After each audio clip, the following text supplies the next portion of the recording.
Assalamualaikum warahmatullahi wabarakatuh.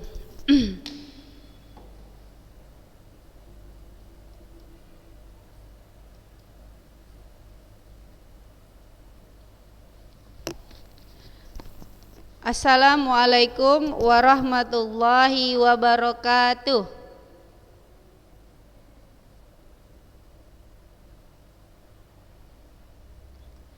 Ya, alhamdulillah bertemu kembali dalam proses pembelajaran matematika. Kita buka dengan lafaz basmalah, bismillahirrahmanirrahim. Les ketiga ya, walaupun sudah agak-agak lelah, letih, lesu, tetapi kita harus tetap belajar ya, harus kita tetap semangat ya. Kenapa? Karena semangat itu memang sangat diperlukan. Kalau kita semangat, maka kita akan muncul sikap bersungguh-sungguh. Tapi kalau semangat sudah tidak ada, maka untuk bersungguh-sungguh itu susah sekali. Makanya semangat dulu ya, walaupun semangatnya itu mungkin hanya dibilang tinggal 20%, tidak apa-apa, maka kita akan muncul rasa bersungguh-sungguh di dalam belajar, bersungguh-sungguh mendengarkan guru, bersungguh-sungguh mengerjakan tugas, atau bersungguh-sungguh di dalam berdiskusi. Sehat ini semua ya? Sehat ya? Sehat? Sehat ya, alhamdulillah semuanya sehat. Sudah hadir ya, walaupun belum semua ini sepertinya. Hidupkan saja nak video dan suaranya, biar nanti kalau saja sudah mulai menjelaskan boleh dimatikan suaranya. Tapi kalau bisa videonya atau kameranya diaktifkan saja. Oke, sudah lumayan banyak ya. Itu saja, share saja materi yang kemarin masih ya, kita bab statistik. Bab statistik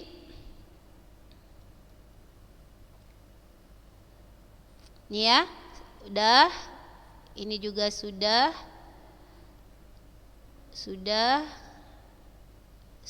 ya. Oke, sudah diagram batang, sudah diagram garis. Oke, kita sambung diagram garis. Jadi banyak ya macam-macam diagram. Yang sudah kita kenal diagram batang, yang kedua diagram garis. Data yang disajikan dengan grafik yang berbentuk garis lurus disebut diagram garis atau grafik garis.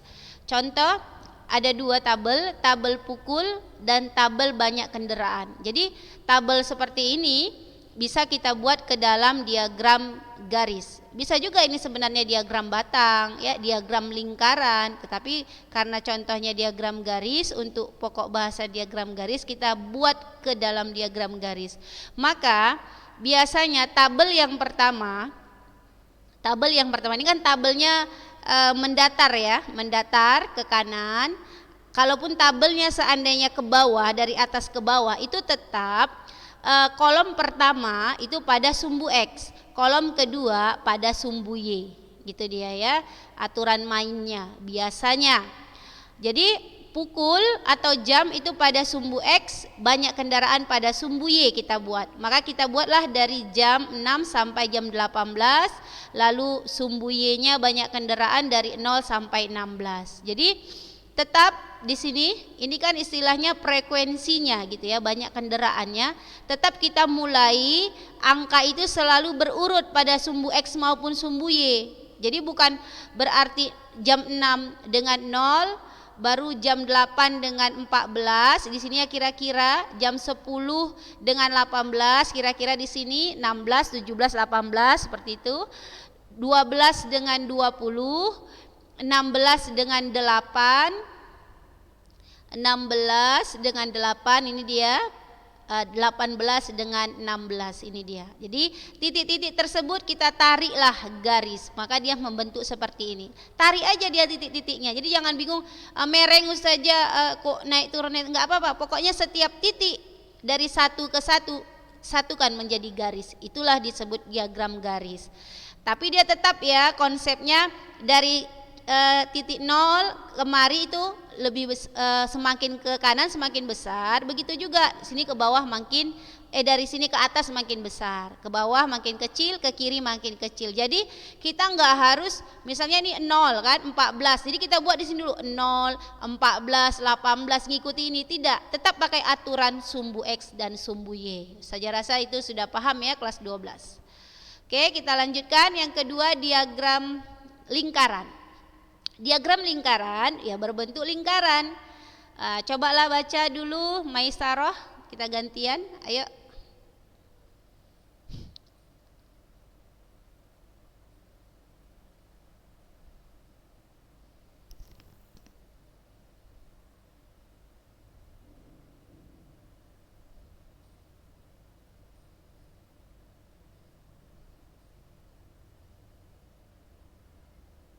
Ya, coba baca tabel diagram lingkarannya SD.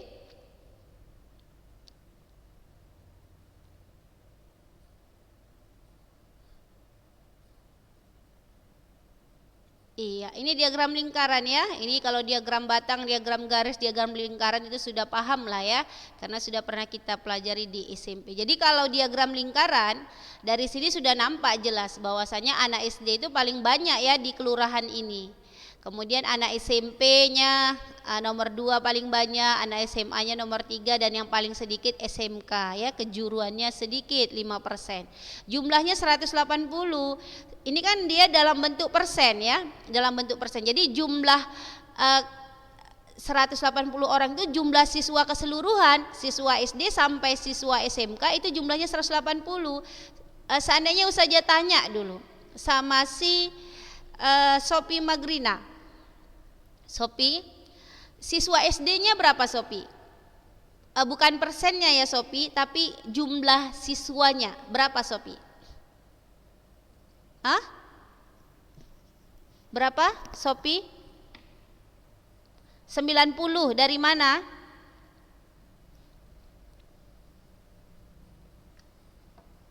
Iya, bagus. 50 per 100 kali 180 ya, atau bahas cara cepatnya juga bisa ya.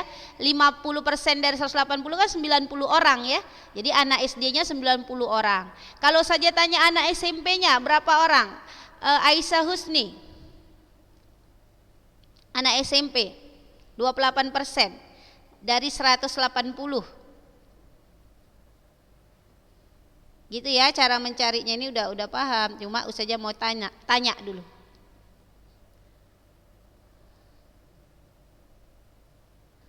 Ayo cari, nggak apa-apa, cari aja di sele-selenya. Berarti 28% dari 180. 28 per 100 kali 180. Kalau punya cara cepat juga nggak masalah.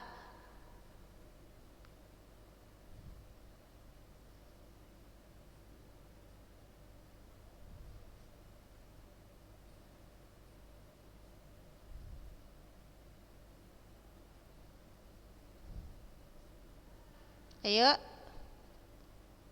180.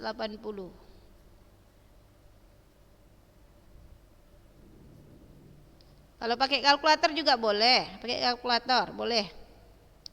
Kalau statistik boleh ya pakai kalkulator, karena memang dia perhitungannya memang menghitungnya jumlah-jumlah penduduk, jumlah-jumlah siswa. Enggak masalah. Ayo, siapa yang punya kalkulator? Siapa yang tahu berapa 28% dari 180?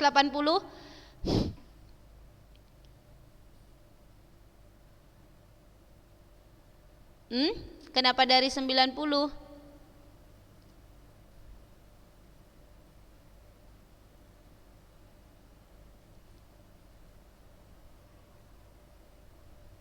...25 orang. Oh iya, karena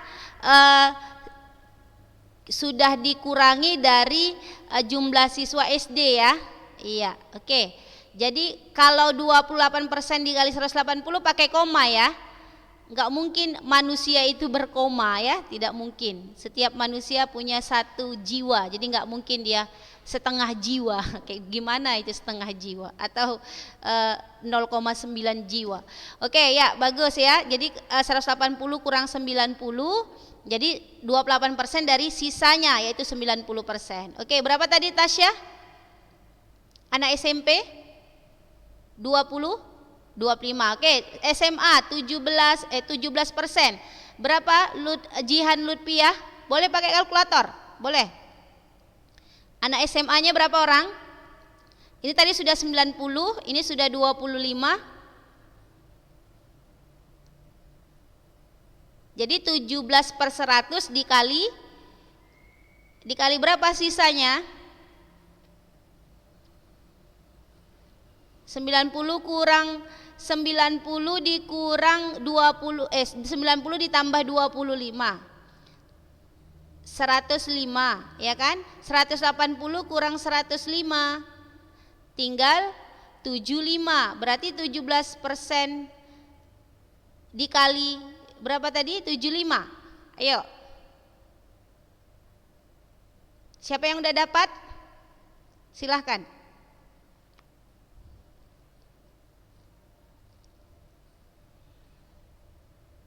Ini kita ngulang aja nya masih kan? Ayo. Ayo nak, coba biar keluar apanya. Ide-idenya, ayo. Siapa yang udah dapat 17%-nya anak SMA berapa? Jumlah siswanya yang SMA?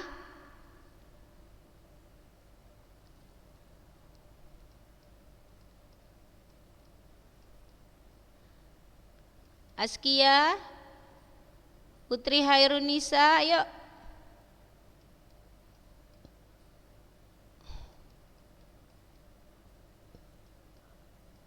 Berapa? Susah rupanya? Enggak kan? Pakai kalkulator boleh.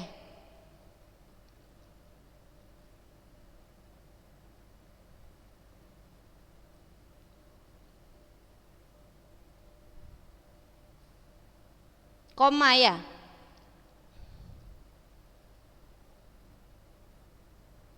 Berapa? 11 orang. Dari mana jalannya? Aisyah.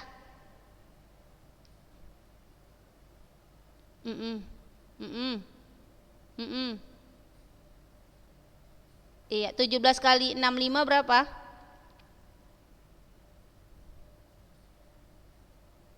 Oh, 1105.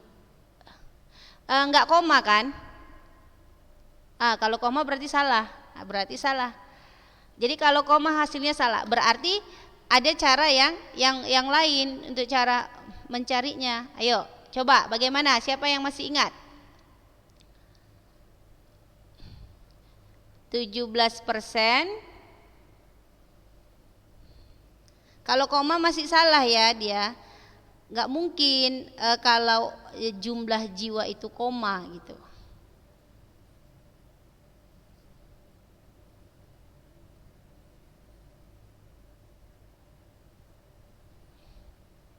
Dia jangan koma. Kalau nggak koma berarti benar itu hasilnya.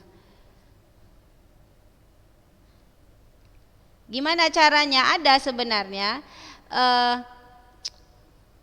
menentukan jumlah dari diagram lingkaran kalau dia dalam bentuk persen, membandingkan persen tersebut.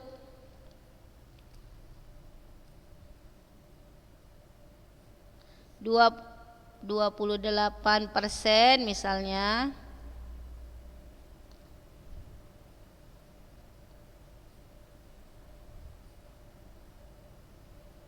Ayo, siapa yang masih ingat?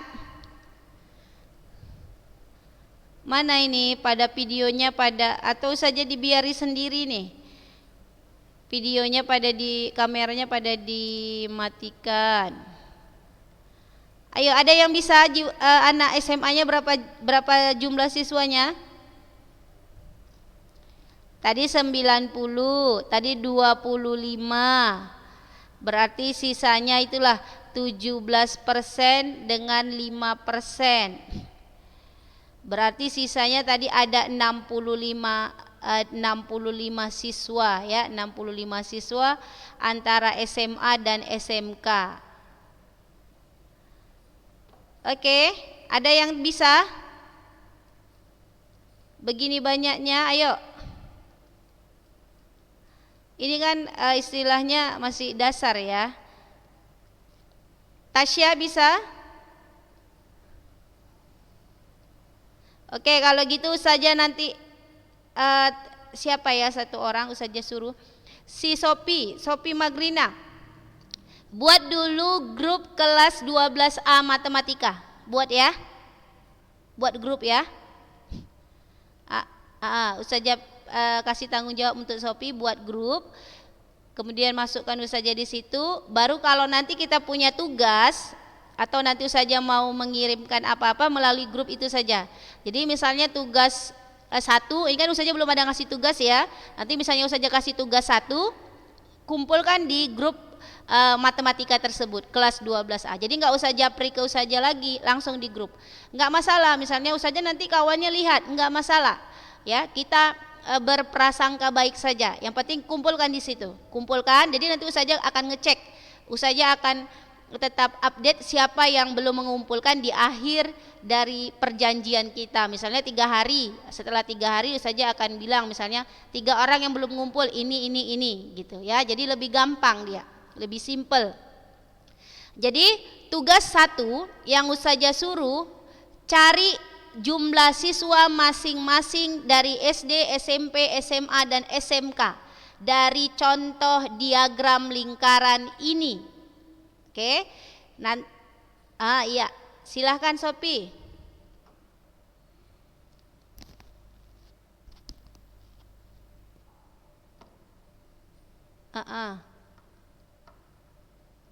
Iya, jadi tetap dari 180.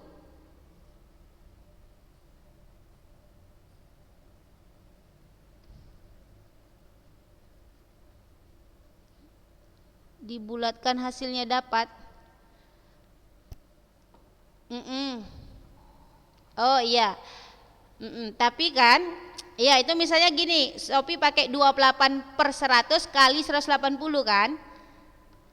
Iya, baru nanti yang SMA gitu juga 17/100 kali 180, 5/100 kali 180. Nanti kalau dijumlahkan semuanya koma-koma tadi kan nanti ujung-ujungnya 180 orang juga gitu kan.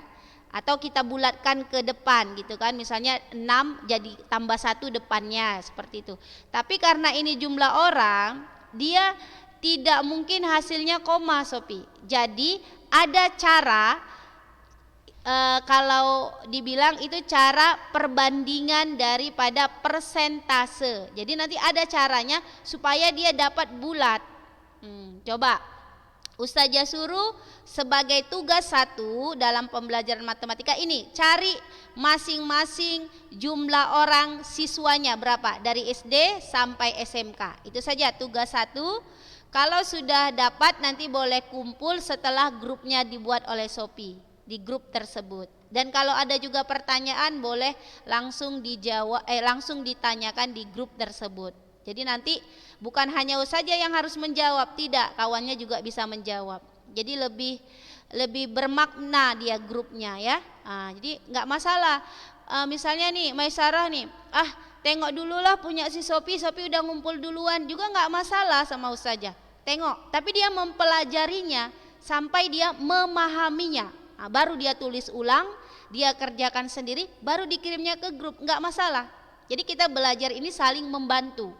Ya, jadi jangan sampai sudah semudah itu pun kita tidak mengerjakan tugas. Itulah yang tidak Ustazah inginkan. Ya, jadi Ustazah sudah mempermudah. Atau si Jihan, tengok dulu punya Oriel dia sudah ngirim. Boleh, silahkan tengok dia pelajari sampai dia memahami. Dia kerjakan sendiri dengan apa yang sudah dia pahami di buku tulisnya, bukan melihat apa yang ditulis Sophie, tetapi dia sudah paham dari punya Sophie baru dia kerjakan. Itu enggak masalah. Kalau ada yang mau ditanya Jihan, tanya di situ. Mau pesan suara juga pun enggak apa-apa. Ustazah Hana udah ngerjakan tapi dapatnya sekian, kok dari mana ya? Boleh. Nanti kalau ada kawan yang bisa menjawab silahkan, ada waktu silahkan dijawab. Jadi dia lebih mudah. Jadi jangan sampai tidak lagi ada yang sampai 3 kali nggak mengerjakan tugas. Jadi target ustazah nanti minimal 2 minggu sekali atau 3 minggu sekali kita ada tugas gitu ya. Jadi nggak tiap minggu, ustazah kurangi ya biar lebih enak. Oke, diagram lingkaran udah ingat tugasnya? Ada yang bertanya sebelum ustazah lanjut diagram berikutnya? Hanifah, ada yang mau ditanya? Oke, lanjutlah ya. Sekarang yang keempat, tabel distribusi frekuensi. Jadi ini diperhatikan, nanti ustazah di akhir materi tabel-tabel atau diagram-diagram ini ustazah akan menyuruh kalian itu membuat diagram. Diagram ya. Jadi diperhatikan, tabel distribusi frekuensi.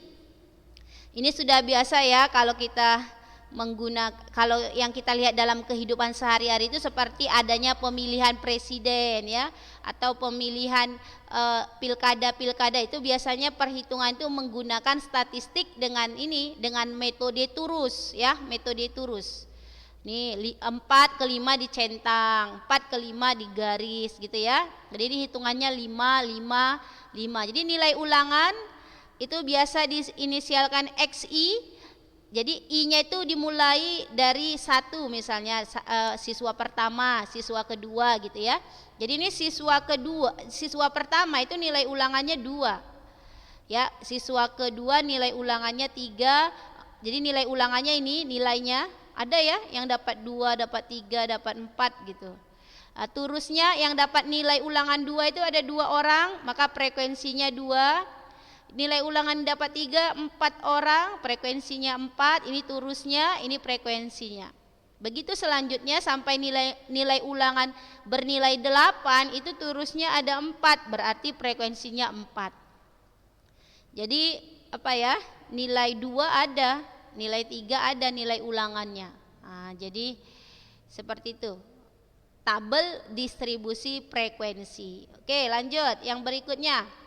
Tadi tabel, oke saja ke atas. Ini tabel distribusi frekuensi tunggal. Tunggal dia. Kalau tunggal masih simple, ya masih simple seperti ini. Yang B, bagian B itu ada tabel distribusi frekuensi data berkelompok. Jadi dia kelompok. Berkelompok inilah nanti yang sering kita gunakan dalam mencari nilai min, median, modus. Ya, kemudian nanti ada lagi namanya rataan simpangan. Inilah bentuk seperti inilah yang kita gunakan nanti dalam perhitungan statistik. Makanya kita pelajari dulu ya tabel distribusi frekuensi data berkelompok.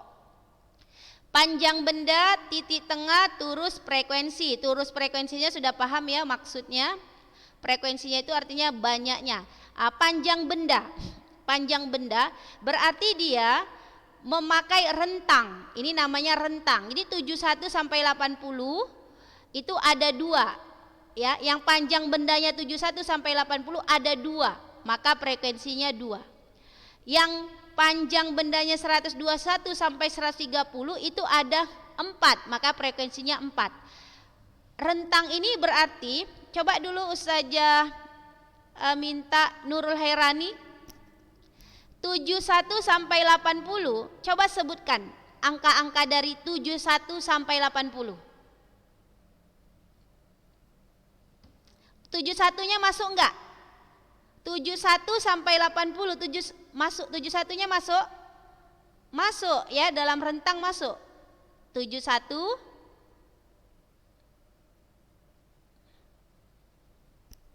Iya, itu dia tadi rentang. Berarti ini dia masuk dalam kelompok 1. Titik tengah. Sekarang saya mau mengajarkan titik tengah. Dapat dari mana titik tengah? Ya. Titik tengah itu berarti posisi yang berada di tengah. Jadi antara 71 sampai 80, di tengahnya 75,5. Oke. Dari mana ini 75,5?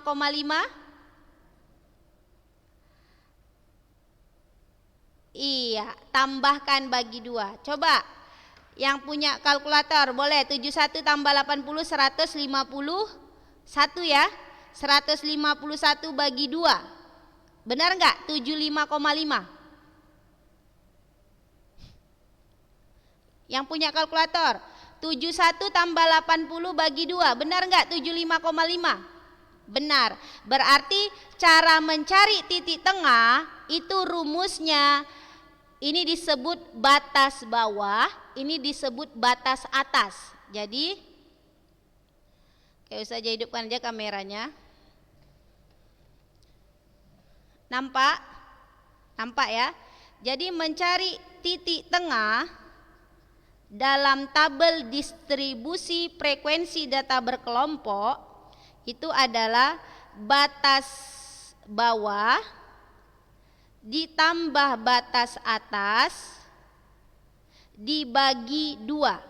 Untuk yang nilai pertama kan batas bawahnya 71 ditambah batas atasnya 80 bagi 2. Berarti ini 151 bagi 2. Maka dapat berapa tadi? 75,5. Nah, itu dia maksudnya ya. Jadi ini rumus mencari titik tengah. Jadi nggak bingung dari mana 75,5 dan seterusnya. Ya, oke. Ah, ini dia. Begitu juga. Kalau ini udah tahu lah ya seterusnya. Jadi titik tengah. Ada pertanyaan lagi untuk menentukan titik tengah? Ada? Jadi udah bisa ya. Nanti kalau ada tabel distribusi frekuensi, kita tentukan titik tengahnya sudah bisa. Batas atas tambah batas bawah tambah batas atas bagi 2. Batas bawah itu yang pertama, batas atas yang kedua. 80, 90, 100, 110, 120, 130 disebut batas atas, atau nanti ada juga buku dibilangnya tepi atas, boleh. 71, 81, 91, 101, 111, 121 ini tepi bawah atau batas bawah ya. Jadi jangan bingung, ada kalimat-kalimat yang apa. Ini kan sudah ada materinya ya. Jadi nulisnya bisa ini ya, bisa apa? Jangan ini dia kelas. Oke. Oh, sudah ada rupanya di bawah ya. Dalam tabel distribusi frekuensi berkelompok dikenal kelas, batas kelas, tepi kelas. Coba saja ke bawah. Panjang kelas, titik kelas. Oke, berarti itu aja tadi ya. Ada 5. Ada 5 yang harus kita kenal dalam tabel distribusi frekuensi berkelompok. Pertama, kelas. Mana yang kelas? Ini kelas. Nih, kelas 1, kelas 2, kelas 3, kelas 4, kelas 5, kelas 6. Kelas ya, ini dia. 71 ke 80 itu kelas 1. 81 90 kelas 2, begitu seterusnya. Sudah ngerti mana yang dikatakan kelas? Sudah ya? Lanjut. Batas kelas. Nilai ujung bawah suatu kelas disebut batas.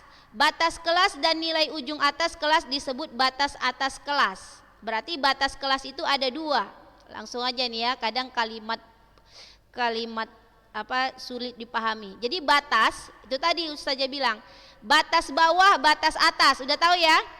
Yang pertama batas bawah, yang kedua batas atas. Tepi bawah, tepi atas sama saja. Udah? Bisa ya? Kelas, tepi bawah, tepi atas udah paham ya? Sudah? Oh, kok naik dia? Iya. Batas sudah, tepi kelas. Tepi kelas. Iya. Tepi bawah sama tepi atas. Batas bawah dikurang 0,5, batas atas ditambah 0,5. Jadi nanti yang dikatakan ini tadi kelas, habis kelas tadi ada namanya batas, batas bawah, batas atas. Baru ada lagi rupanya, saja agak salah tadi ya. Tepi. Kalau tepi bawah, untuk tepi bawah ini dikatakan tepi bawah harus kurang 0,5. Jadi kalau kelas 1 71 kurang 0,5 70,5 itu tepi bawah. Kalau tepi atas tambah 0,5, berarti 80 tambah 0,5, 80,5. Nah, ini dia ya. Udah dibuat di sini sebenarnya. Jadi kalau disebut tepi bawah, kurangkan batas bawah kurang 0,5. Kalau tepi atas, batas atas tambahkan 0,5. Oke, panjang kelas. Panjang kelas tepi atas dikurang tepi bawah. Tepi ya, ingat tepi. Kalau tepi tadi ada ketentuannya. Panjang kelas disebut juga lebar kelas atau interval kelas. Titik tengah tadi sudah. Ini rumus titik tengah. Sudah ada. Panjang kelas tepi atas dikurang tepi bawah. Mencari tepi atas tepi bawah sudah tahu. Batas bawah dikurang 0,5. Kalau tepi atas, batas atas tambah 0,5. Jadi saja tadi salah ya menerangkannya. Kalau ini masih batas bawah, ini batas atas. Ini dikurang 0,5 baru disebut tepi bawah. Ini ditambah 0,5 baru disebut tepi atas. Panjang kelas, tepi atas dikurang tepi bawah. Oke, sudah sampai di sini. Tugasnya jangan lupa kita tutup dengan doa penutup majelis. Ayo sama-sama kita baca. Subhanaka Allahumma wa bihamdika asyhadu alla ilaha illa anta astaghfiruka wa atubu ilaik. Assalamualaikum warahmatullahi wabarakatuh.